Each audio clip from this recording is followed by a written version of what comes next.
What's up, Tenacity? I'm back by popular demand, and the topic of today's video is my top study tips. Let's do this.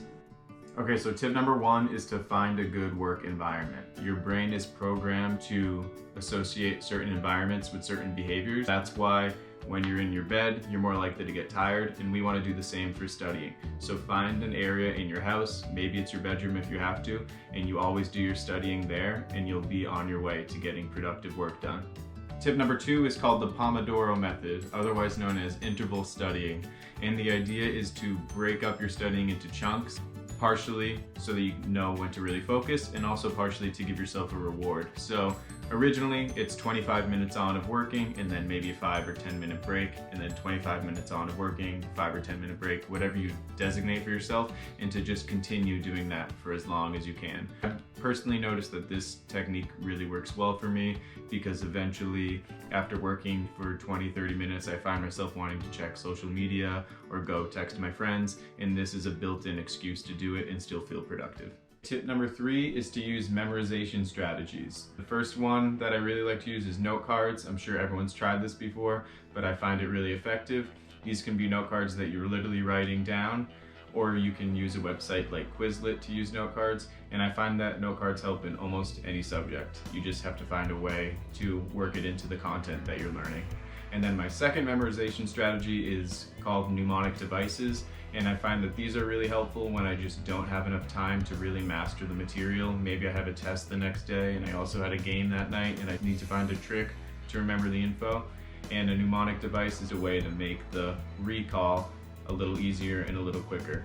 So for instance, maybe I had to memorize the periodic table of elements. I'm trying to remember that the symbol for potassium is K, and I tell myself there's a lot of potassium in bananas, and the cereal Kellogg starts with a K, and I put bananas in my cereal. It doesn't really have to make a lot of sense, but just making mental connections will help you. Tip number four is to use outlines. Especially in academic writing, it's huge to use an outline, because that way you know you'll have all your bases covered. Inevitably, you're gonna get stuck at some point. You're gonna get stuck on a word or stuck on expressing the right idea, and if you have an outline to turn to, it can help you during these times. Good writing is usually just expressing your ideas in a really organized and clear way, and when you have an outline, that's exactly what you're able to do.